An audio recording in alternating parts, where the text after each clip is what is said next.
This recipe from my new book, Real Life Recipes, is a pudding and it's absolutely delicious. It's a lovely one to put together for the weekend.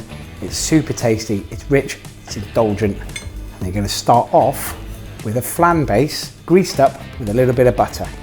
And into that, I'm going to put some cherry compote. I'm going to use the whole jar of it and spread it around.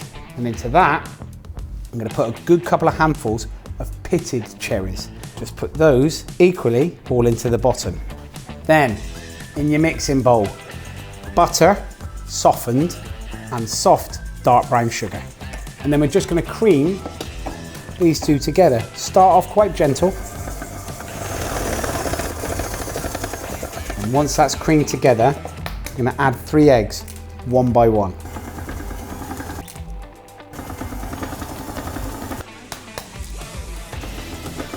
So next into this mix, and it does look curdled, but don't worry. We're going to put 1 teaspoon of vanilla essence, good splash of milk, baking powder. Okay, now this is a raising agent. Okay, it'll give it aeration, it'll help it fluff up. Cocoa powder and self-raising flour. Now again, just like at the beginning, I'm going to bring it together nice and gently, not too fast. And then the last 2 ingredients to go into this mix. So a pinch of salt and some dark chocolate pieces, small little bits that I've chopped up. And then just gently bring it together again. Give this batter a nice mix together, scraping it down, making sure you get everything from the sides of the bowl. And then swing the batter mix from the cherries and the cherry compote.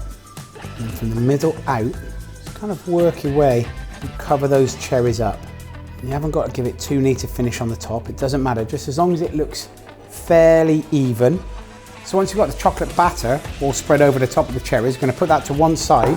I'm just going to make a chocolate sauce to pour all over the top. Firstly, in a pan, 250 millilitres of water. Whilst the water's coming to the boil, I'm going to put some brown sugar, some cocoa powder in a bowl. So as soon as the water has come up to the boil, pour it onto the cocoa powder and the sugar and give it a good whisk. So once the sugar and the cocoa powder have dissolved, I'm just going to pour this all over the top of the cake. And we're going to put it into a tray and into a preheated oven, 160 degrees for 40 to 45 minutes.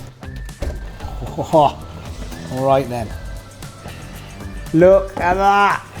45 minutes later, we've got this beautifully baked and still it's got a bit of a wobble in the middle, which is exactly what we want. We want it loose and liquidy, but a bit cooked around the outside.